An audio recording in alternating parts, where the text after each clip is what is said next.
Good afternoon, and welcome to the upEND movement's virtual convening, How We End Up, A Future Without Family Policing.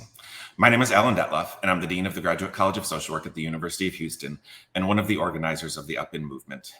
Before we get to our very exciting keynote presentation, we wanted to begin by telling you a little bit about the upEND movement and our work, and what you can expect from these next 2 days. The upEND movement is a collaborative movement that works to abolish the existing child welfare system, which we more accurately describe as the family policing system.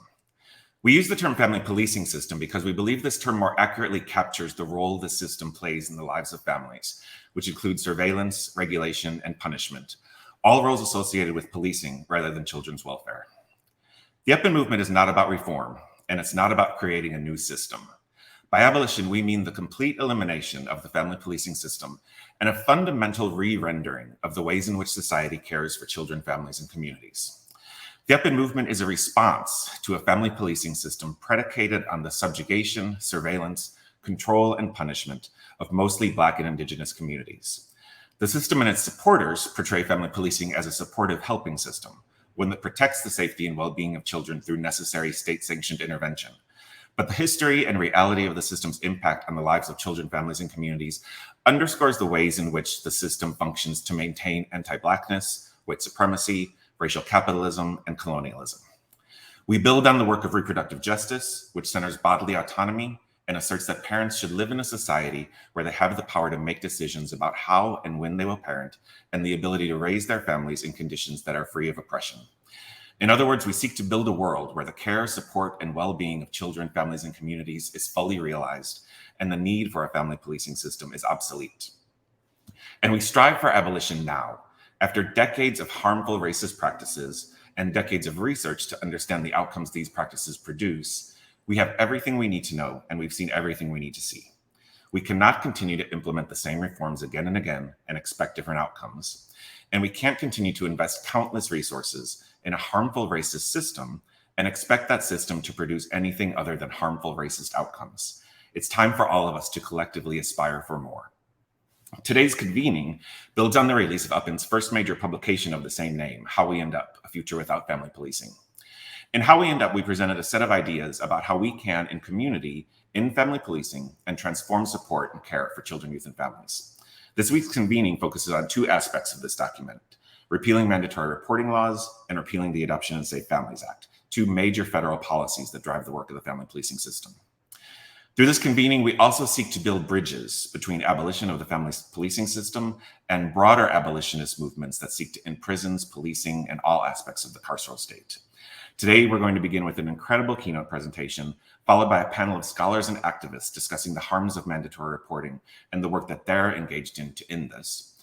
And then on day 2, we're going to begin with a conversation on white saviorism and the history of how white saviorism has impacted adoption. This will be followed by a discussion with scholars, organizers, and activists working to end the Adoption and Safe Families Act.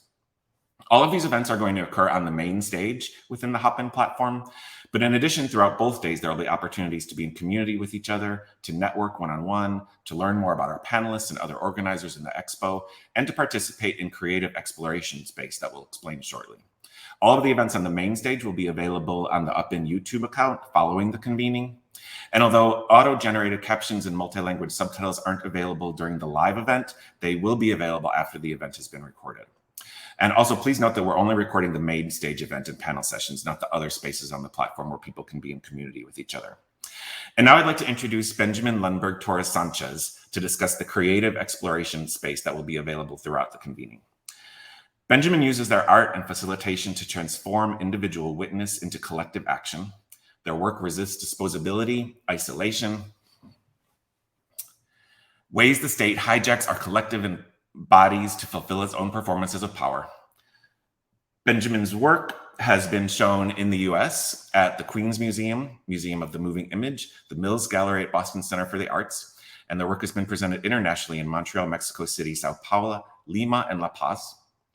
They're the founder of the performance and exhibition series Se Aquilio, co-editor of You Are Holding This, an abolitionist zine for and by adopted and fostered people. And we're the Rhode Island State Council on the Arts 2017 and 2018 Merit Fellow in New Genres in Film and Video. And in just a moment, we're going to introduce Benjamin Immediately following Benjamin giving an idea of the creative art space that's going to be available throughout today's and tomorrow's event, we will welcome Derecka Purnell in conversation with Dorothy Roberts. But we wanted to first give you a sense of the art and collective visioning space that will be happening throughout the event. Hello and welcome. My name is Benjamin Lundberg Torres Sanchez. I am a light-skinned person with dark hair and dark eyes, wearing a gray hoodie or collared dress and some dangly beaded earrings, sitting in my art studio in Brooklyn. Thank you all for joining us in the conference, and for everybody who jumped on in the first half an hour to check out the creative mapping space. It was a really exciting energy to see everybody exploring and adding contributions. So what you will find in the space, which is accessible both by visiting sessions throughout the conference, which will be facilitated by myself, or visiting the expo space that is labeled How We Map. You'll be able to find the link to the Miro board where we're all working. You should be able to access it without logging in, but the session space is a great space to not only work collaboratively with other people, but to have questions asked and answered. Inside of the space, you will find a main introductory panel at the center of everything. And the way the space works is almost like a sandbox where there are many activities for you to discover and explore, to contribute to. There is a progression clockwise around the space that you can follow, but you are also welcome to zoom around the space in whatever order catches your attention. Today, you'll notice that there are some sections of this board that are under construction. That is part of slowing us down to not rush towards trying to vision solutions or next steps, but to instead kind of steep ourselves in a different kind of knowing and build some relationships to this really complex project that we're all working on together, which is abolition of family regulation, surveillance, and policing, or as we're calling it in the creative exploration space, the child welfare industrial complex. And with that, I'm just so excited to see you later on in the session space, to come and explore, and also to work and build within that space on your own time too. I want to extend that invitation to everybody, that this space is open to play and to build inside of throughout the conference. Thank you so much, Alan. Thank you, Benjamin. We're so grateful for the partnership that we've and collaboration that we've been able to establish. And all of your ideas I know are going to make this an incredible experience for everybody participating. So thanks for being in community with us today.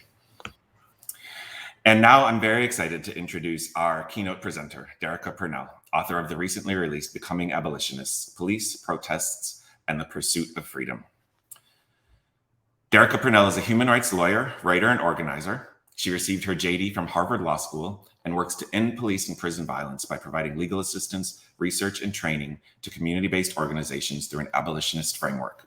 Her work and writing has been featured in the New York Times, NPR, The Atlantic, The Boston Globe, Harper's Bazaar, Cosmopolitan, The Appeal, Truth Out, Slate, and many other publications. She's the co-creator of the COVID-19 Policing Project at the Community Resource Hub for Safety Accountability.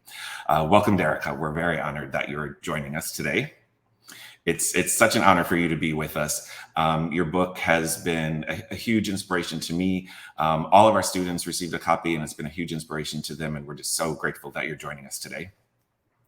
And I'm also thrilled to welcome legendary scholar, author, and activist Dorothy Roberts, with whom Derecka will be in conversation. Dorothy Roberts is the 14th Penn Integrates Knowledge Professor and George A. Weiss University Professor of Law and Sociology at the University of Pennsylvania, with joint appointments in the departments of Africana Studies and Sociology in the Law School, where she's the inaugural Raymond Pace and Sadie Tanner Moselle Alexander Professor of Civil Rights. She's also the founding director of the Penn Program on Race, Science, and Society, an internationally recognized scholar, public intellectual, and social justice activist. She's written and lectured extensively on race, gender, and class inequities in U.S. institutions, and has been a leader in transforming public thinking and policy on reproductive freedom, child welfare, and bioethics. She's the author of Killing the Black Body, Race, Reproduction, and the Meaning of Liberty, Shattered Bonds, The Color of Child Welfare, and Fatal Invention, How Science, Politics, and Big Business Recreate Race in the 21st Century, as well as co-editor of 6 books. And her next book, Torn Apart, How the Child Welfare System Destroys Black Families and How Abolition Can Build a Safer World, will be published by Basic Books in April 2022. Welcome, Dorothy. Dorothy, I know I've said this to you many times, just what a huge inspiration you've been to me. Shattered Bonds came out the year after I left working for the family policing system and has just influenced everything I've done in my career. And all of your work has been an essential aspect of everything that we've done in the upEND movement. And it's just such an honor for you to be with us today.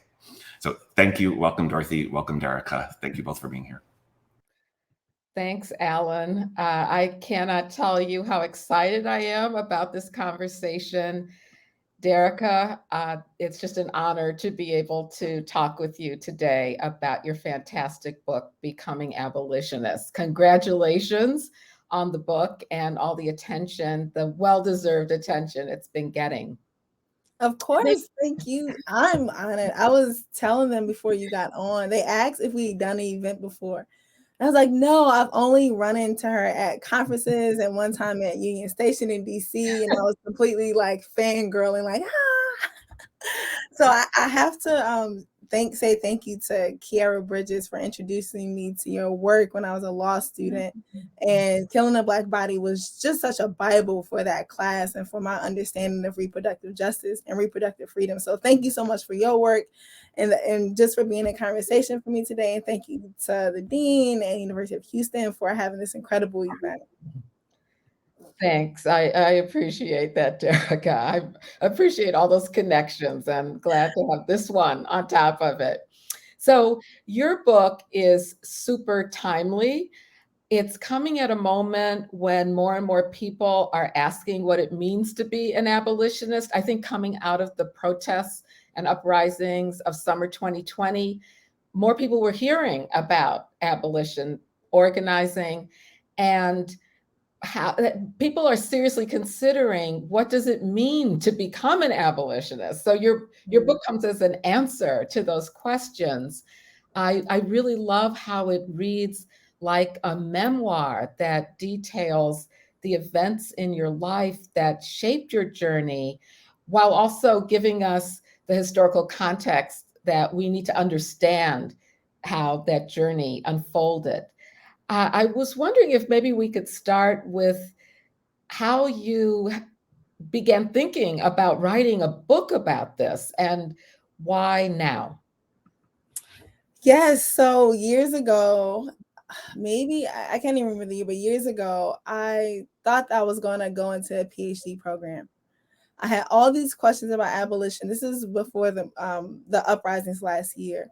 I had all these questions leaving law school about abolition because it was completely revolutionary in how I was beginning to understand and organize around abolitionist futures with other people who pushed my thinking around abolition, around decolonization, around capitalism. And so here I was now trying to lawyer with abolition in mind and really feeling inadequate, like honestly feeling inadequate. I needed an answer to every single question about what would happen, what it would look like, who would be there, right, to make this abolitionist future come to life.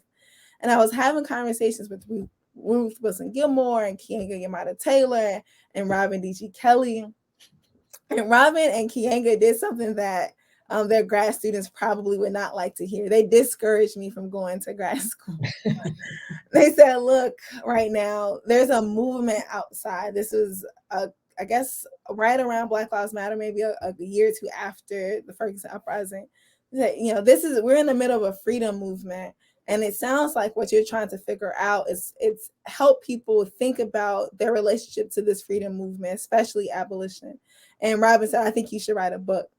And I was like, what are you talking about, Robin? Me write a book? I'm trying to figure out how to be a lawyer. What do you mean go write a book? And after sets and sets of conversations around some of the ideas that I had been keeping track of, notes, I've been keeping track of readings and political texts and people and organizations, I had this massive Google document of just all of this abolition stuff, right? Just well, look at this street violence interrupter program, and look at what this person is writing about between abolition and gender. And finally, to make a longer story short, after having sets of conversations about what a book like this might feel like or look like, I was pushed by my editor at Astor House, Alessandra, to write a book that included some of that journey, in addition to all of the political, social, historical, sociological information around violence in particular. And so I was really resistant. I didn't want to write a book that shared like some of these most intimate parts of my life, but I'm really happy that I did. I'm really happy that I did. I think that the best of our traditions, our Black radical traditions, we see the blending of different storytellings to convey a point to reach different audiences. And I hope that if someone can read the book and see that I was a part of an organization called Youth Crime Watch of America, and now an abolitionist, that something happened in the middle that was worth talking about. And so that's how the book sort of came to be. Yeah, well, I can only say you are truly blessed to have as mentors Keeanga-Yamahtta Taylor, Robin D.G. Kelley, and Ruth Gilmore. I can't think of a better trio of people to be able to bounce ideas off of. And I'm glad they encouraged you to go to law school and write this book. So you mentioned that your journey takes you from being a crime fighter, to an abolitionist. you start out the book by saying you were one of those people who used to call 911 to solve every problem and conflict. You thought we needed police to keep safe. You couldn't imagine, as many people today can't imagine, how would we be safe without police? And so, of course, your book tells that whole journey, but just one point in the journey that you talk about is the importance of undergoing a political education and understanding radical traditions, and radical in the sense that Angela Davis describes as to grasp the roots of a problem. Mm-hmm. And so I wondered if you focus on that a little bit in terms of how you got from thinking we have to rely on police to thinking we need to abolish policing. Right. So it wasn't linear. It was quite messy, as social movements are. I think the one beautiful thing about social movements, in addition to challenging society to think differently about a problem or a group of people, it's also constantly challenging like who we are, like what kinds of people we are and what kinds of ideas that we hold dear. And so I would say for the most part of my life, my ideas around policing were pretty unexamined, right? I knew how I felt when they were around, or I knew the fear that they invoked. I also knew that a couple of them were like friends with my mom. I know that sometimes they would come to my class and show off their guns when I was in elementary school. I knew that we would run from them when we were, I guess, doing stuff we weren't supposed to be doing. I knew that they would chase us unprovoked. And so there were all of these different instances in which I knew culturally police were not on our side, but I guess there's some that are okay, or some who once said work a good job. I watched a couple of friends enter the police academy because they didn't really have other jobs, or they wanted to be the kind of Black police officer that they thought would have made a good intervention in their life, instead of a white police officer who was racist and like would come down on them, right? So they entered the police academy to change policing. I mean, just over and over and over again. And then when I got to college, something interesting happened. I started learning from organizers around police immigration, border control, and ICE. I was organizing and engaging with activists, with student activists who were calling into question President Obama's immigration policies. And they were showing how the city police were working as border control and immigration enforcement under this law in Arizona. I think it's SB 1020. And so it was that place where I started gaining an early political analysis, an intentional political analysis around the function of police. And I could more easily say at that time, this is like 2011, 2010, that the function of police in that context was to racially profile like brown people, Spanish speaking people, especially people who were along the border. I did not yet have a historical analysis around, policing outside of the immigration context, more than what I knew and more than what I encountered. And then, the Ferguson uprising happened. The more I began to learn about the history of police, emerging from slave patrols, emerging from institutions that required them to break up labor strikes, their role in maintaining and creating colonization in Europe and in Africa and in South America, that history, like, it challenged me. It challenged all of those encounters that I had, all of what I took police to be. It helped me make sense of the purpose and function of policing in a historical context and in the contemporary context. And so that work, it wasn't that I was just like reading a bunch of history books and then got a political analysis. So I was able to recall this history because I was learning it and it was exciting. But it was with other people, right, that this process began. And it was their questions, them pushing me, us pushing each other. It was those debates about the formation of the police department as connected to the formation of this broader prison industrial complex or the carceral state that I began to make these connections. And I'm grateful that I wasn't just reading alone, that I was reading with other people who were trying to figure out how to make sense of what we were reading and to put it into action. So that was that political education that I received. Yeah, I love how you emphasized how it has to be a collective process. Yes. And it's important to read on your own, but it's even more important to organize and learn with others so that you can really question your own thinking. It's hard to do that on your own. And throughout our conversation, it's just started, but you've emphasized how the critiques of other people pushing you, getting you to think differently, engaging in a collective struggle, a collective imagining is so important. So I really appreciate that. Of course. Thank you.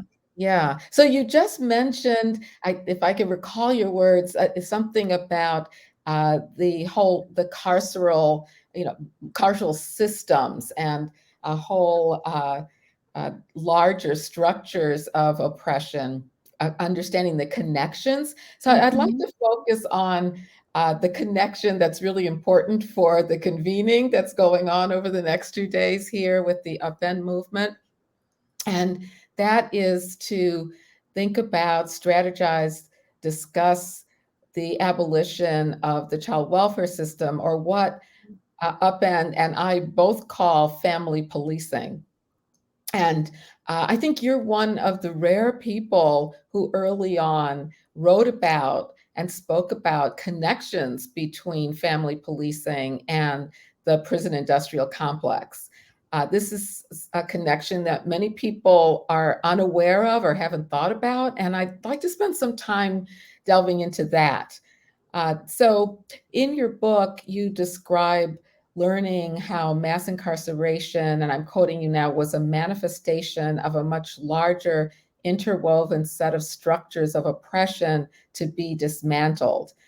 And since you include family policing in those structures, this larger set of structures of oppression that are intertwined, can you explain why you see family policing as part of this broader interlocking set of structures of oppression, and what parallels you see between family policing, police officers, prisons, and other aspects that people more likely think about when they think of the prison industrial complex? Right. I want to quote a New York City organizer, fierce leader of the movement to abolish family policing, Joyce McMillan, who says, and she's put up posters that say, some cops are called caseworkers.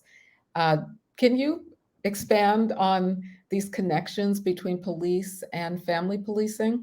Yes, of course. And so my entry into these set of ideas in which I'm still learning a lot, learning so much, right? They come the same way that my earlier interactions and ideas around policing come, which initially is through personal experience. And so I guess when I was in second or third grade, a social worker came to my house with a police officer, with a cop, to remove me and my siblings from our home. And the basis of that removal at the time, I just didn't know. I just knew that we had to grab our backpacks and go to a stranger's house. And then once I went home, or once I left, and I realized that I was actually put in several unsafe and abusive foster homes. When I went back and I was talking to my mom about what was happening, and she tried to report it to the court deferred to the physically and emotionally abusive treatment of my foster parents. I was like, well, how did we end up there in the first place? And it's essentially because my mom was poor, right? Because we had utility and food insecurity. And so when I think about police as managers of inequality, what they essentially do is manage the people who are excluded from our educational systems, our economic systems, people who are included and hyper exploited, who live in class exploited neighborhoods, who are relegated to ghettos and slums, favelas if you're in Brazil, townships if you're in South Africa, right? So you have police who are responsible for then controlling that population, repressing their organizing, for dignity and for higher wages, as we look at the strikes that are happening right now from the streets to the campus. So the family policing system sort of does the same thing. It creates an entire economy around the management of families who are poor, right? It's like, well, or who are indigenous, who are Black. And so I don't have to look at the numbers right now. The last time I looked at the numbers, the children who are primarily removed from their home are indigenous, they're Black, and they're poor, right? And they're poor. And so now you have a jobs program of managing what to do with these families, unless, rich families, they just take perfect care of their children, right? But no, it's essentially a way for the families to be surveilled, patrolled, and put into a court system, a legal system around the caretaking of their children. The first time I realized this as a lawyer, well, actually I wasn't a lawyer, I was a law student. And we were studying this case. I think it's called State v. Williams, is the indigenous family case. Yeah, I teach it in criminal law. Yeah, I learned criminal case. Yeah. Yes, I learned it in criminal law, and it was about involuntary manslaughter. Yeah, for their baby's death. Yeah, so in State v. Williams, you have this indigenous family whose child has a toothache. And the toothache ended up getting so infected that it poisons the child's blood. It's horrific. It's tragic. The child is 3 years old and he dies. And so the family gets arrested and prosecuted. And we find through their prosecution that they were afraid of taking their child to the dentist because of the high removal rates of Native children from their families. And so they made a decision, well, are we going to keep our family together, or we're going to risk getting health care? Are we going to risk, our child, being, comfortable and healthy? We're going to have to risk his removal. And so they decided to not take him. And as a result, they were prosecuted. And even with the most sympathetic judge, still prosecuted them, right? And so I remember reading that case and around that time coming to abolitionist politics. It's like, well, this is a homicide. This is the death of a child. But the circumstances, the societal circumstances that led to that child's death were created by a state regulation system. And so we have to indict the system and not just the family. And the second one, I shared this with you a few years ago. So today is my baby's birthday. It's Garvey's birthday. He's 5 years old. He's beautiful, funny, brilliant. He calls everyone his son. It's really, really funny. But a couple years ago, one of my good friends, Ashley, she had a bar. I just passed the bar celebration. And her uncle, went to pick up Garvey and dropped him on a concrete floor. He fractured his skull. And I was just torn apart. I mean, to see your baby's head it was so traumatic. I get emotional now even talking about it. And so, everyone was like, it's just a nod, he'll be okay. And I was like, no, I'm going to take my baby to the hospital. I go home, I throw on the sweatshirt. The sweatshirt happened to say Harvard on it. I go to several different hospitals. One of them, the wait is like 6 hours. The second, the wait's like 2 hours. So I drive back and forth, go to the 2 hours. They put him through a scan and say, look, he has a skull fracture. It can heal, but we have to go through all the procedures. So it's like 2:00 in the morning. We're going through the procedures. I guess they have an in-house family social worker or something who's constantly rubbing me, who's touching me without my consent, who's like, telling me it'll be okay. But it's actually not what I need right now. What I need is quiet and to make sure that my son is okay. I meet with the internal family doctor who says, okay, we have to do this standard procedure to make sure that there is no abuse, no, say, well, no, it was a very public gathering. There were 40 people there. It was at a restaurant, all these witnesses. And what happened? This terrible thing happened. So she clears me and then goes, leaves. I wake up a couple hours later while my baby has this metal brace thing on his head and body. 2 cops enter into my room. 2. And they say, we're here for an investigation. We need to know what happened. And I was like, what do you mean an investigation? Right? This is this is what happened. There were all these, what are you talking about? And so I said, well, I want to talk to, a family advocate. I want to talk to a lawyer. And the cop's response to me was that if you decide to do that, I'm going to make this much more difficult for you. I was threatened. So my child is literally skull fractured, neck breaks on. We're in the hospital. And because I said, I need more information about your willingness to do this, what happened, right? I was threatened. And so it's just like, well, after fighting and actually having someone at the hospital was on my side, they closed the case. But if I didn't have on a Harvard sweatshirt, I don't know what would have happened. If I wasn't a lawyer, if I couldn't, if I didn't have lawyer friends, if I couldn't, speak to the law, I don't know what would have happened. And so it's just so sad that even when people are in times of crisis, you have the police primarily responding in response to these issues. And it's like, no, well, we have to figure out how to get to the bottom of what's going on instead of defaulting on police to keep people safe, because they often escalate the crisis. Sorry, it was a long story, but it still sticks with me. Yeah. Yeah. Oh, your answer was so rich. There's so much I know. that I could follow up on in that answer. The Williams case, I teach it. It's in many of the criminal law case books. And the interesting thing about it is that most students think that these parents were terrible. There's no excuse. Why wouldn't you take your baby to the doctor?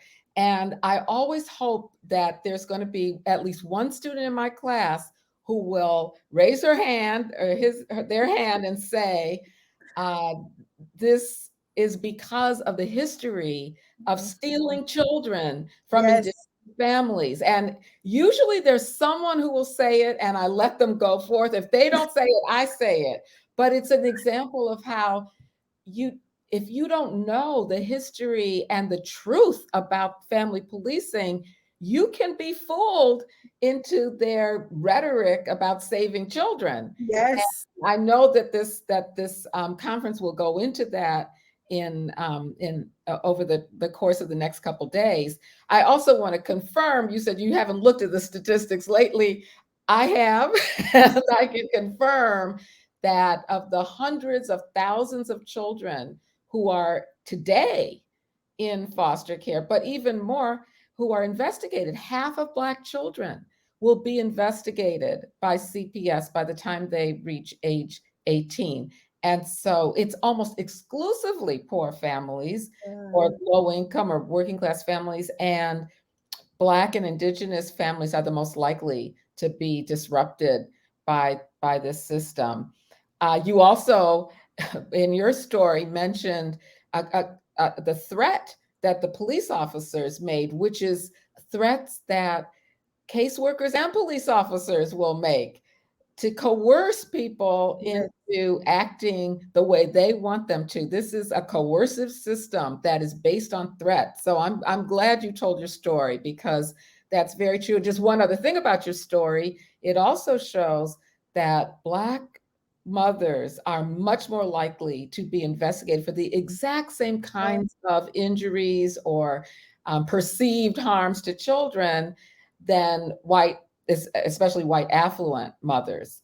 And drug use during pregnancy is one example of that, where it's much more likely. So your stories just were so rich with so many avenues we could pursue. But let me just ask you about a couple things that you write in Becoming Abolitionists about foster care. And you say that, like police, it's a system of family punishment rooted in slavery and settler colonialism.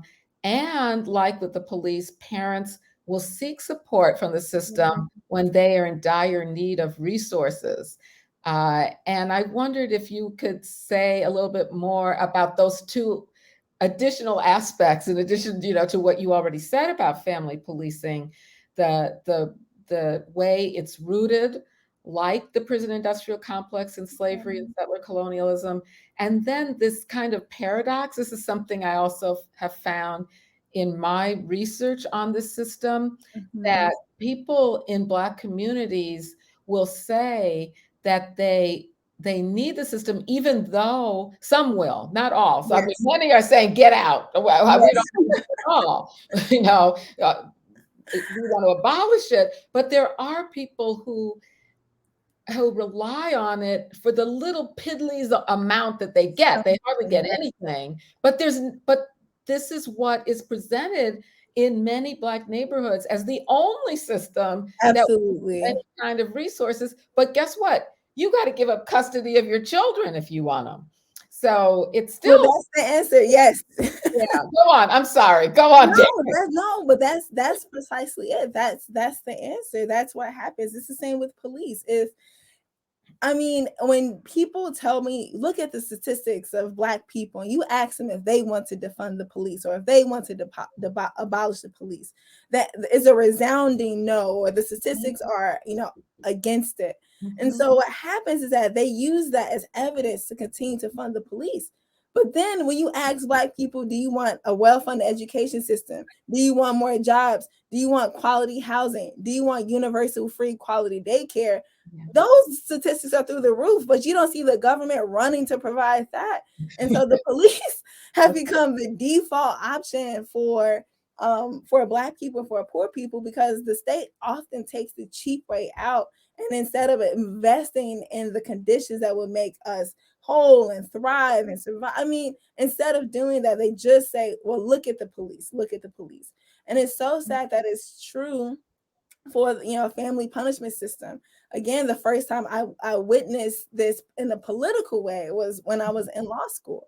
So when I was in law school, I used to represent clients in Boston, overwhelmingly poor, overwhelmingly Black and brown.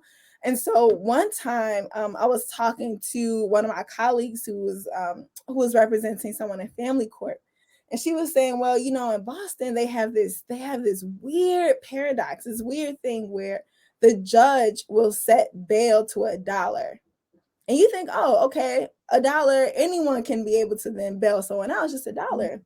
But it's only set to the parent. So only the parent can pay the $1. And so what it's effectively doing is putting the parent in control of when they want to let their children out, as a way of like discipline or punishment. And so then you have parents who won't pay the $1 until the child, like, I won't run away again. I won't do this again. I won't do that again. So you see this saying like, oh man, this is a good resource for parents, but now you're actually just inviting parents to be a part of the carceral system. And the same with Ma'Khia Bryant. The baby who was shot the day that Derek Chauvin was found guilty of killing George Floyd. Her mom, went for help, asked for help, because she said, I have these teenagers, they're not listening to me. And again, all of the societal institutional problems are then just put into the body of these Black rebellious teenage girls. Yeah. Not that they had been moved several times, not because their city was undergoing deindustrialization, not because they had to switch schools in the middle of a time where teenagers need the most amount of social solidarity, not because we were in a pandemic, but it's like, no, these two, my kids just won't listen to me. Please help me.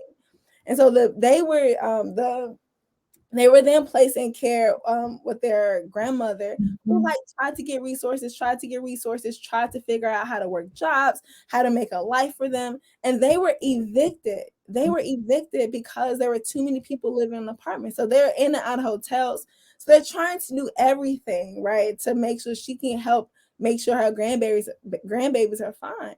And because of the state's delay in making sure that she can get resources, the landlord's control over her living situation, the expensive cost of hotels, we have these girls now moving into a different home, right? And then what happens? They get into altercations with prior foster care. I mean, the social media is like, these are grown women fighting little girls. I feel bad because the system failed them too. Yeah. They were also former foster care children. Yeah. And so it's like, now I don't know what their life is. It's probably precarious because if you've been in foster care, you usually you don't go to Harvard Law School like me most of the time. You usually you're in prison, you're in some precarious situation trying to navigate adulthood. And so why are they going back to the place where they were in foster care? So there are all of these dynamics. And then you have a cop show up and kill this girl who was, defending herself, who was angry, who was trying to protect her sister.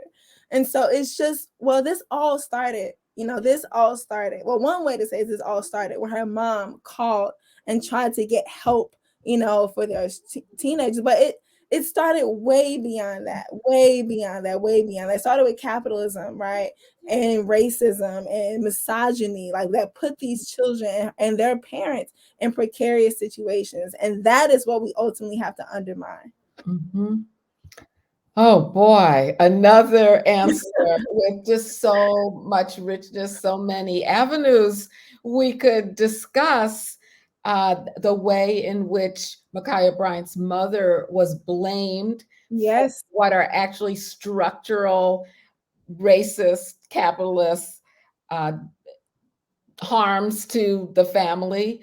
That is such a key aspect of the family policing system, blaming Black mothers for harms to their children that they did not cause. Yes. That systemic racism caused.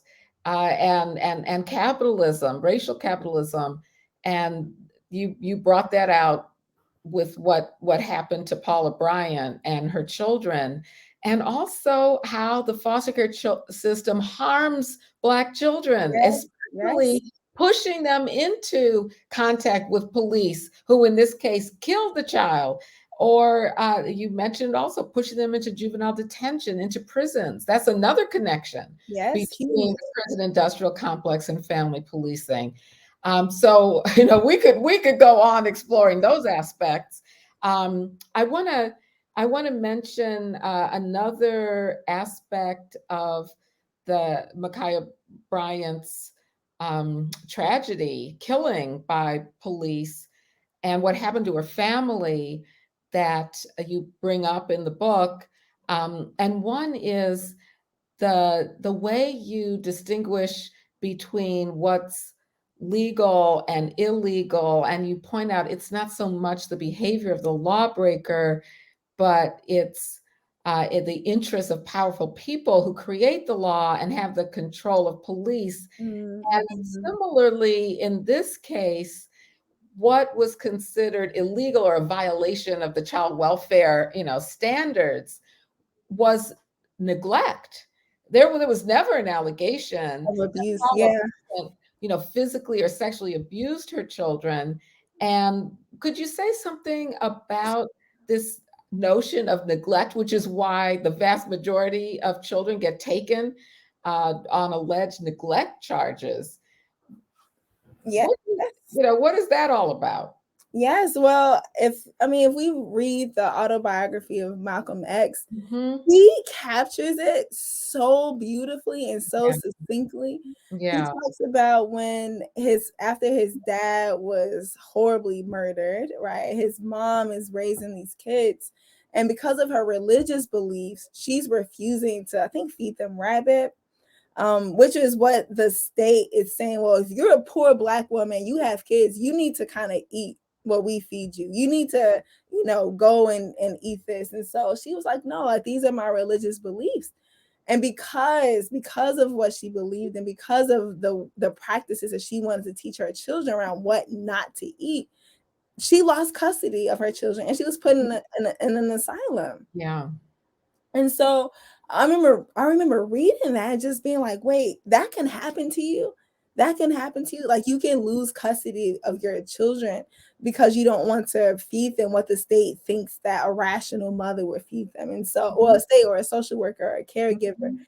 And so it's so frustrating that you find that time and time again, and it still doesn't get to the root causes of poverty. Yeah. Right. And so if we want children to be able to eat lots of different kinds of foods or options, well, how do we make sure that there are lots of different options? So in my case, when I was a kid, we haven't had a grocery store in the neighborhood that I grew up in since 2000, since the year 2000.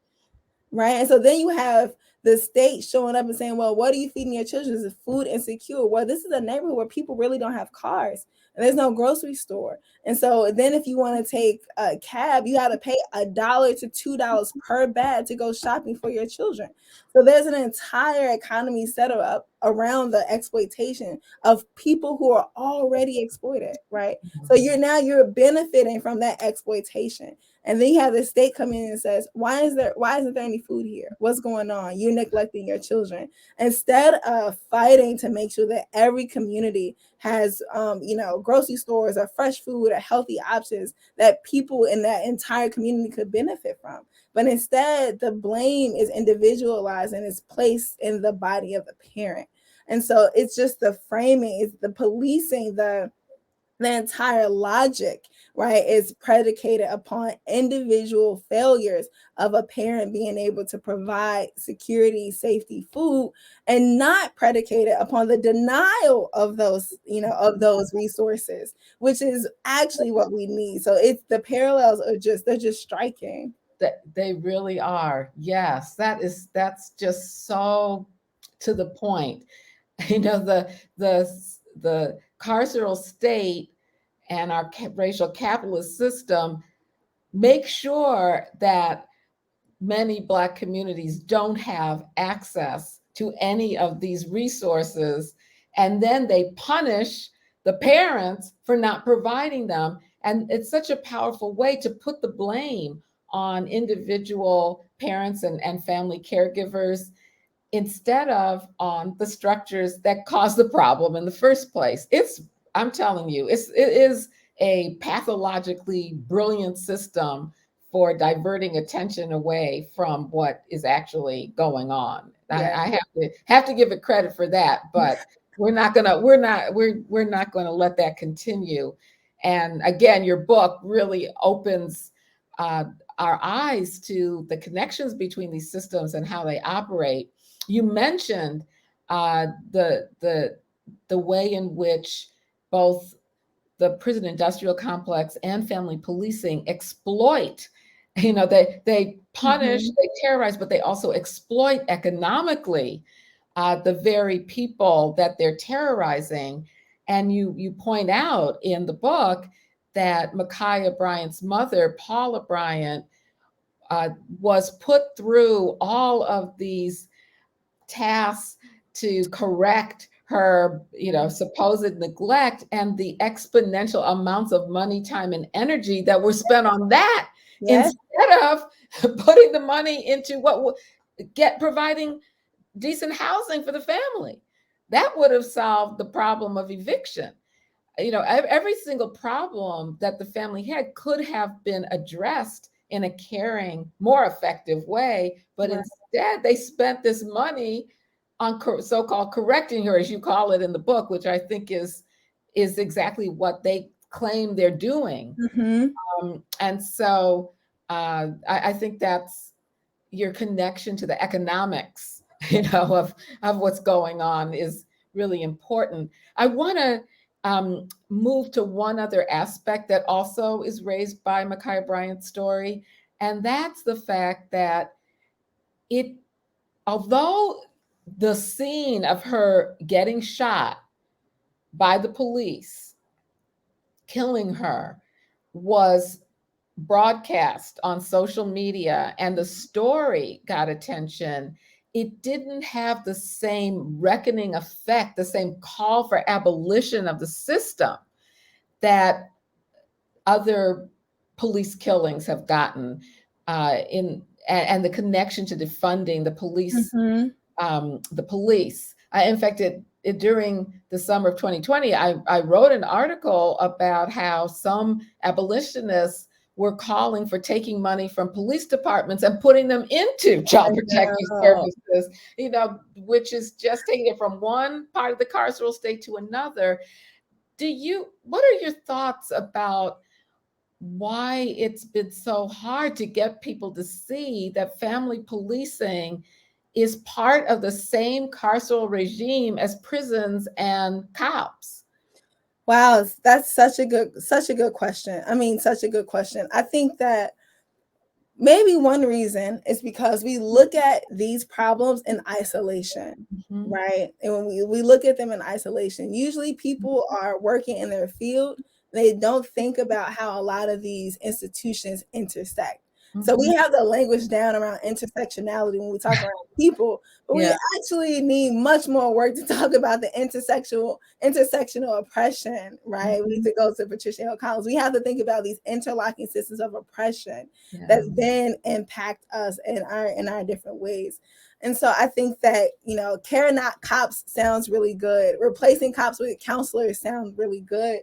And until you start interrogating the logics, right? Are they going to be doing policing except without being called the police? Then that's not abolishing anything. We're just replacing one system with a different actor that's leading us to the same outcomes. And so we have to not only think about the individual employment position of a cop, but think about what are the carceral policing logics that inform how all of us engage in our families, in our workplace, whether we're called police, cops or not. There are people who get employed to do that, right? But these carceral logics permeate throughout the entire system.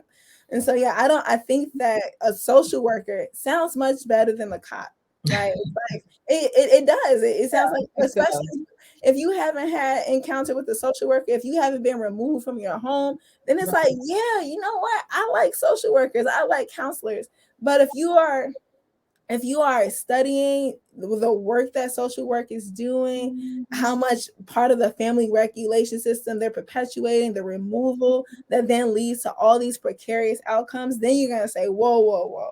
I actually don't know if we should just do social workers instead of cops because of XYZ, which is why it's so important for us to have these conversations with people across fields, right? Everything that I have been trying to learn about abolition, I couldn't find in the law. I actually found very little of it in the law. I had to go to sociology. I had to go to my neighborhood. I had to go to music, right? I had to go abroad. I had to go to so many different sources to help me think differently, more critically about the institutions that we're trying to dismantle. And if we only stay within our field, I think it robs us of the opportunity to learn the connections between like family regulation and the cost to abolish the police.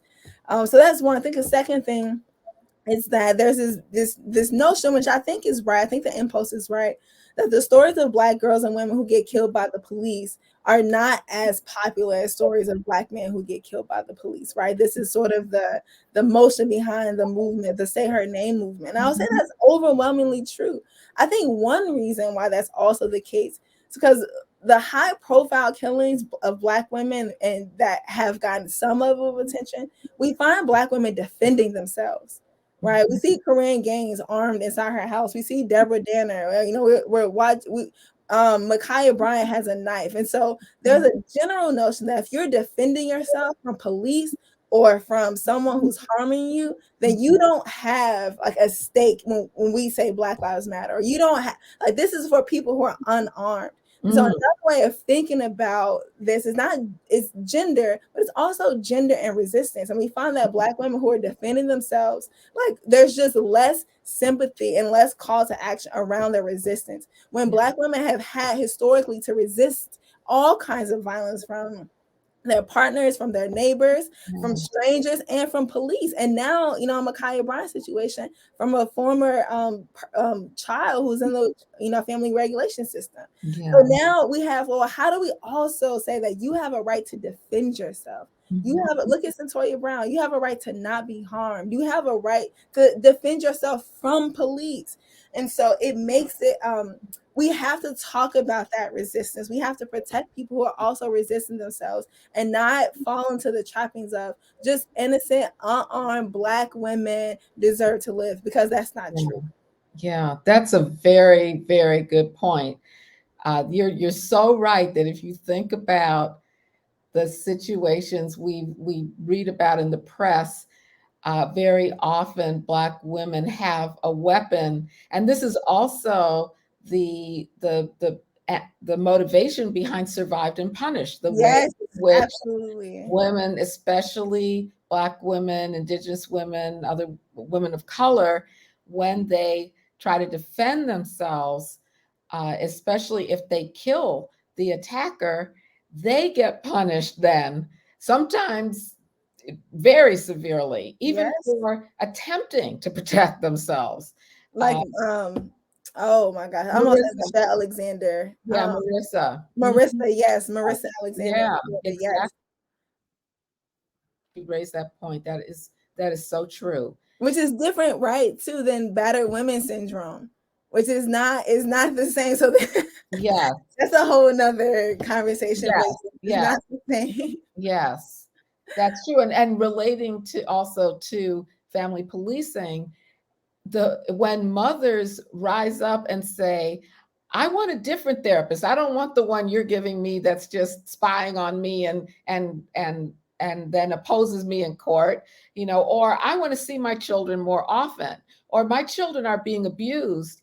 They get penalized for standing up. They're called, oh, you're an angry mother, or you don't want to recognize your own deficits. Yep. And this is how you're a troublemaker. Yes. Yes, so it works to try to tamp down Black mothers' resistance in when they get caught up in the family policing system. I see that so often. The counseling, just be quiet, go along, you know, don't you dare resist, because they'll keep your children forever. So let's get to what we should do now. what is the vision? And I want to read one of my favorite passages from your book, which is a response to one of the biggest hurdles to radical change, the idea that, well, we just can't completely dismantle police or prisons or family policing because it would be too dangerous.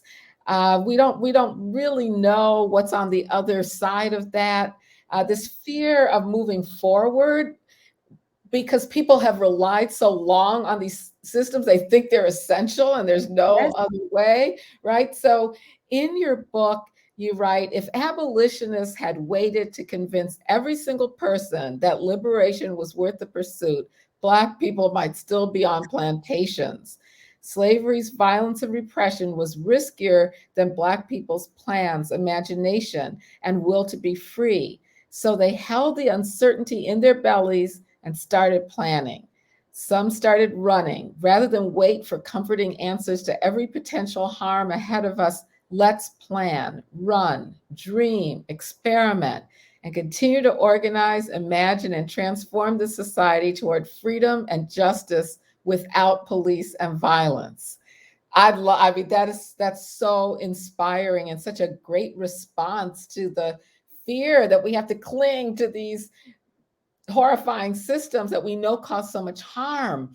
So can you talk more? And I think maybe we'll end with this and move toward Q&A. Even though that's so inspiring. Those We words. can just end there. I am more than happy.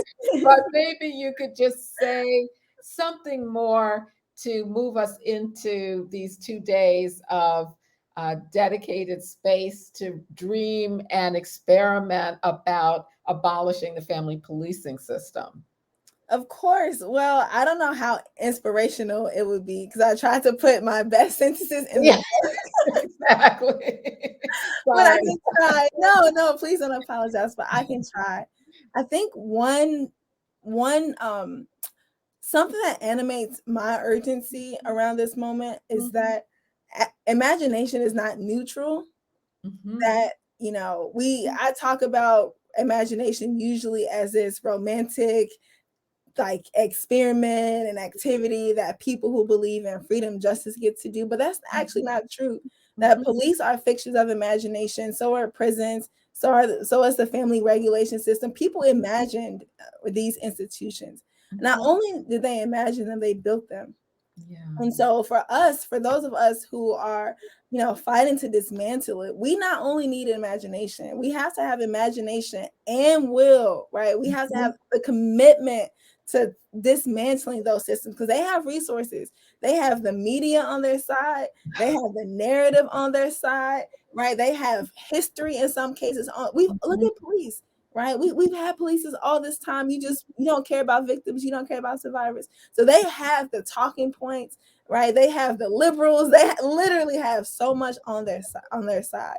So as you enter the next couple of days, I hope that you imagine, but most importantly, I hope that you have the commitment and the will to bring that imagination to life with the time that we have here on this planet.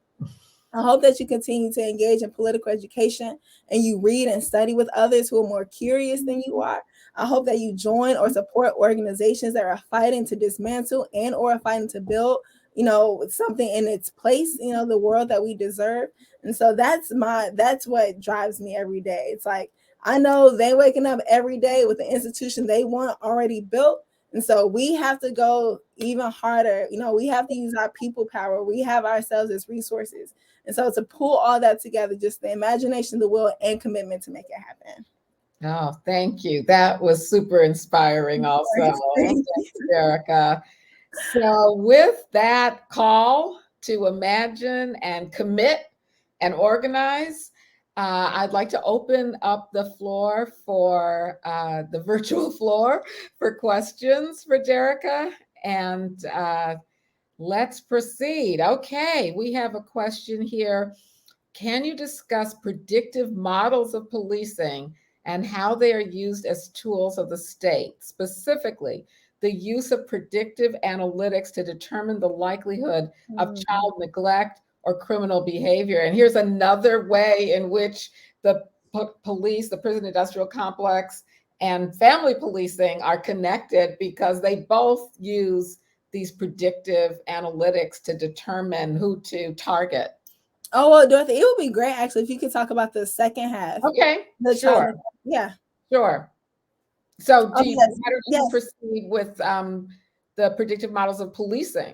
Yeah, well, it's interesting thinking about them as tools of the state because police they're state actors. They're employed by the government, right, to then go and manage the overwhelming amount of inequality that's in our society, the homophobia in our society. And so there's some people who think that we can look at predictive models of policing and determine where crime happens or where people are most likely to be perpetrators of harm. They never end up at oil company businesses. They don't end up at Amazon headquarters. They don't go to predictive places where a lot of the harm, what drives the harm is there, right? They go to the neighborhoods that are most exploited, the neighborhoods that are usually the darkest peoples. And then they try to figure out who is likely to commit some level of harm in this community. And just how we described earlier with the child removal system, what that essentially does is locate all of these institutional problems into a few individuals. Even people who are like excited or sympathetic about police reform, one thing that they do is say, look, we can take all of this extra activity off the plate of police. And we can just rely on them to actually like look at violent criminals and like figure out who are the ones most likely to shoot someone or to retaliate. And again, it's taking broader systemic problems and trying to locate and put them in the hands or blame them on a few individuals, usually poor Black and brown men, and say, we can just figure out how to stop these 12 people in this 4 to 5 block, radius from doing harm, then we will be fine. And so that's problematic because it doesn't take into consideration why harm and why violence occurs, which is, people's precarious living situations, exploitation, lack of a safety net. So you lack a safety net, you're more likely to join an institution, a family, a group for protection, right? For resources. And so there's this report that I mentioned in the book that says it's a federal government report. And the author says, look, police cannot be responsive to these underlying social conditions. They only can live on top of it. And as long as that continues, that we don't continue to get to the root causes of why people are vulnerable to all kinds of violence, we're going to continue to look at these different police reforms like predictive models and community policing to try to figure out how to improve policing. But the problem is that we don't need police to get better at what they're doing. We need to stop and reduce police encounters and get to the root causes of harm. Yeah, well, everything Derecka just said applies to the increasing use of predictive analytics in various state and local child welfare systems. They are almost all of them now using some kind of computer-based algorithms to determine which family should be investigated, which children should be taken from their homes. And it is a form of surveillance of entire communities. Derecka mentioned before management of whole communities. This kind of predictive family policing allows the state to manage whole communities, and the inequities, the structural inequities are built into these algorithms because they're in the databases. They're in what are the factors that predict harm? Well, as Derecka was saying, the definition of neglect focuses on poverty to begin with. And so you put those factors into the algorithm, it's going to produce that poor people are riskier. They're factors that would identify Black people, and those are put into the algorithm. And so this is a way of identifying who are considered risky, not even necessarily who did any harm. Right. Yes. And I'll just say one more thing about these databases. They hire private companies that don't tell you anything about the algorithms. Sometimes the state workers don't even know what's in these algorithms. And they are collecting massive amounts of information about families and people who associate with the families. So this is an extremely dangerous move. And the way what Derecka said about we don't need police to get better through predictive, we don't need to make these unjust terroristic systems more effective at the harm that they're committing. That's all it's doing. So I'm glad that the question was raised because it is a really disturbing aspect that's rooted in, as Derecka was saying, the very purpose and function of these systems to begin with. So do we have someone, let's see, okay, here we have another question. I'd like to hear some thoughts about how reform efforts effectively stymie abolition efforts in the context of family policing and things to look out for as we work toward abolition without legitimizing policing. So Derecka, I think you could either answer about family policing in particular, but also, as we've seen, everything you have to say about law enforcement, that applies. I mean, it's eerie and only to be expected because they are both part of the same carceral regime. I mean, well, you brought up one earlier, was just that, actually it might be good to talk about the piece that you wrote where there's the impulse to replace cops with social workers. I think that's a huge reform effort. There's the pairing even of we just send cops and social workers out in teams to then go be responsive to someone who needs help. And I was just like, Why? You send them out in teams. And here's the thing. At any given moment, if the person decides that they don't want help from your team, they could be arrested, right? They can be arrested. And so again, what we're trying to do is make cops more nice. We're trying to change their subjective behaviors and not trying to reduce their power. So reform is subjective. It wants to make personality changes, diversity, all this aesthetic surface stuff. Abolition is about reducing and undermining that power. And so we always have to ask, will this particular effort that's being presented reduce power? Because if it's not reducing power, then it's not abolitionist. If it's not reducing power, it's not keeping us safe. Yeah. Yes. You are so right.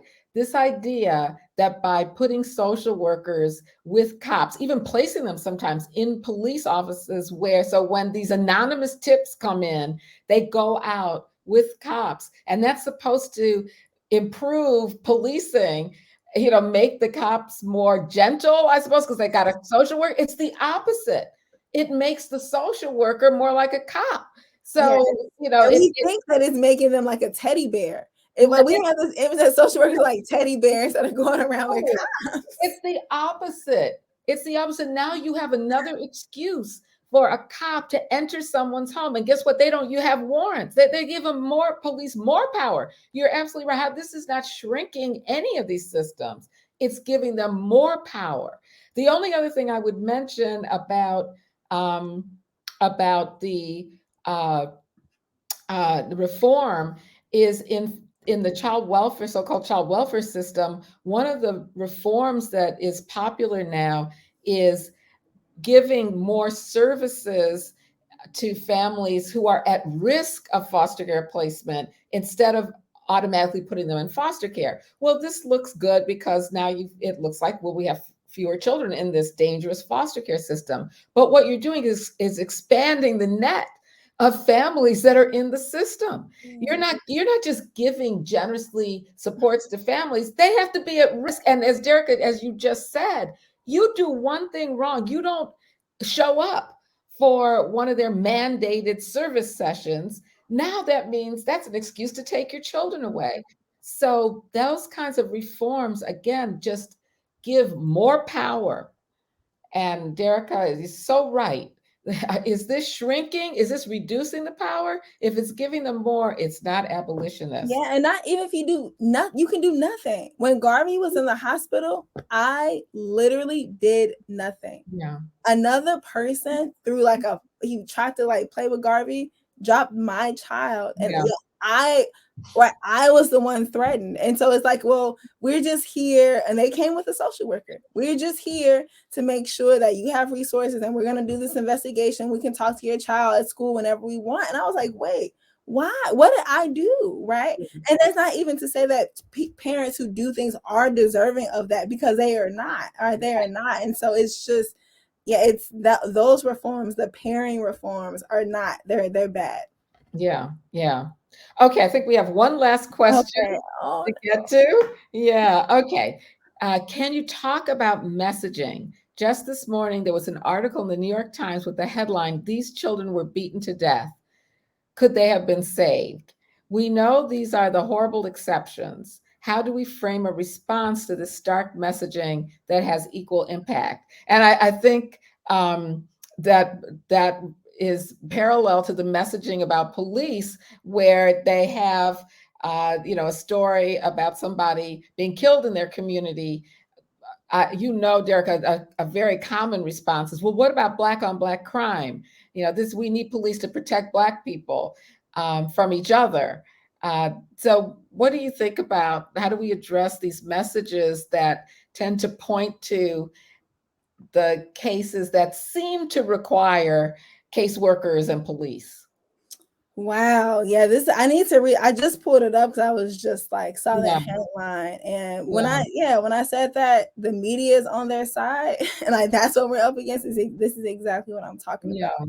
Yeah, when I see headlines like this, the first thing I sort of think about is well, the police would have just showed up and arrested the parents. That's what the police do, right? It's not as if cops are in front of every single home intervening in violence. That's not what cops do. It's not as if cops rescue children, right? It's like that's just not what happens. It also makes me think about the families of cops. If you look at domestic violence and abuse in police families, it's 2 to 4 times higher than the general public. Yeah. Right? Let's sit with that statistic. And so we're fighting to keep cops as a part of this broader system of intervening into family violence. Do their families not also deserve intervention and safety and freedom from abuse? Right? And so what we're saying is like, no, forget their families. We need cops to intervene in ours. Another thing that I think about is, well, why is this abuse happening? Why is this violence happening? Right? Yeah. That matters so much to me. And sometimes we get into these, I would call them flat descriptions of abuse and say there's no excuse for abuse, there's no reason for abuse. Well, that's not true. Harm comes from different places. Yeah. Harm comes from stress. You know, if you, for example, if someone's at work all day, and I talk about this a little bit in the book, constantly undermined, constantly attacked, facing a lot of violence, no outlets, no therapy, no recourse for getting out of a violent situation at work or in their romantic relationship, we find that children then become the outlet for someone's violence. And it's like, well, how do we make sure that people are not in exploitative relationships, either romantically or at their workplace or in society, so that children are not bearing the brunt because they're in the most vulnerable positions and not able to fight back, right? That is a systemic problem, right? When I saw fights growing up of adults around me, they were stressed out constantly, right? So capitalism is so important here. Patriarchy is so important here. The reasons, like controlling, attempting to control someone else's sexuality and parenting, all of these are institutional problems that police cannot help. They cannot intervene, and unfortunately perpetuate it. They increase it. Because let's say that these children, which is horrible, like my heart breaks for these families, Let's say that, there was, I saw one of the cases that, this kid had a black eye and the social worker didn't report it to the police. Let's say that the social worker would have reported to the police. The cop would have taken whoever hit the child to jail, to prison. Person would have been prosecuted. The likelihood of that person being prosecuted and then exiting prison if they got convicted and going right back into the home in an even more precarious or even more vulnerable situation would only increase the likelihood of violence, right? It doesn't undermine. It makes people even more vulnerable. And then now you can't get a job because you have a record. Now you can, it's so now you can't work. Now you have to live in situations with people who are probably also vulnerable to lots of exploitation and harm. And so it's cyclical, right? And so now you probably also have been abused by prison staff. Yeah. And so it just exacerbates the cycle of violence rather than getting to the root causes of harm. And so how can we fight like the broader institutional forms of oppression, right? How do we undermine that with sweeping policy changes that give people more agency to leave a relationship where there's harm, right? For people who cause harm, and we all cause harm in various degrees. How do we change that on the institutional level and also in the immediate level? And so watching organizations from surviving the punish to moving from family power, sister to sister, try to make these immediate interventions to get people safe and these broad sweeping changes to undermine the causes of abuse and harm. That is what matters. But you can't fit that into a New York Times headline. You can't do that, right? You can't do that. You can say these children were beaten to death. No one called the police. Could they have been saved? Right? Because that's what gets attention. So that's what we're fighting against. Yes. And every single thing you said about how police do not prevent these harms from happening and cannot prevent them. And there are much better ways to do it, which is what abolitionists are working for, applies to the family policing system as well. In fact, in many of these cases, the ones that get the biggest headlines are the ones where the children were so-called known to the system, which means that they were in the system, protected, and they weren't. So how could the failure of the system to protect them be a reason to rely on the system? the answer people give is, well, we need more money in it. We need more. No, that doesn't work. And so you're absolutely right. Just like with police, we need a completely different, radically different way of addressing the root causes of these harms instead of continue to rely on these terroristic systems that have been proven to not work, right? And only to cause more harm. Many mothers do not leave abusers or report abuse because they're afraid of the child welfare system.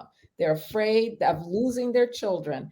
And it would be much better to, as Derecka, you're saying, address the root causes of the violence instead of these systems that just make the situation worse and don't address or prevent violence in the first place. So thanks so much for that answer. I think we are wrapping up. I'm waiting to see if.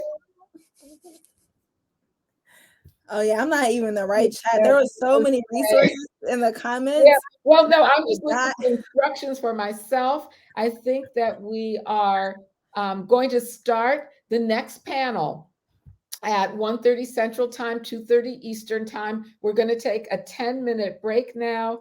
And thank you so much, Derecka, for this great conversation. There was so much more we could have discussed. I think that we gave a good preface for the meeting that's going to take place over the next 2 days. I really appreciate your book and having this chance to engage with you on this most important topic. And I know I'm leaving inspired and informed, so educated. Thank you so much for all this. Thank you so much for your thoughtful questions, your engagement. Again, you've been one of my heroes for years, and so this was just such a dream come true.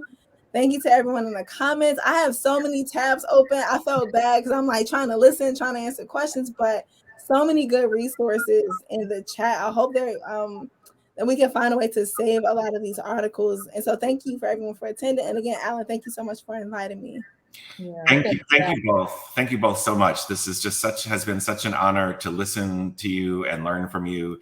And I'm just it's just such an honor that everyone watching today got to learn and listen from you. Derek, thank you for bringing up the horrible logic that's happening right now in the social work profession, that social work can somehow reduce the harms of policing by further collaborations with them.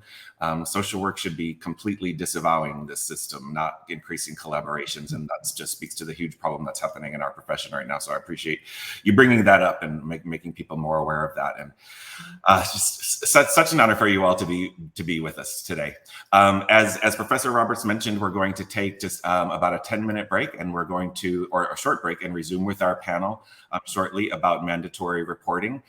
So please take a short break. Feel free to go into the expo space and learn more about some of our presenters and panelists today. And we'll rejoin in a few minutes with our panel on the harms of surveillance and mandatory reporting.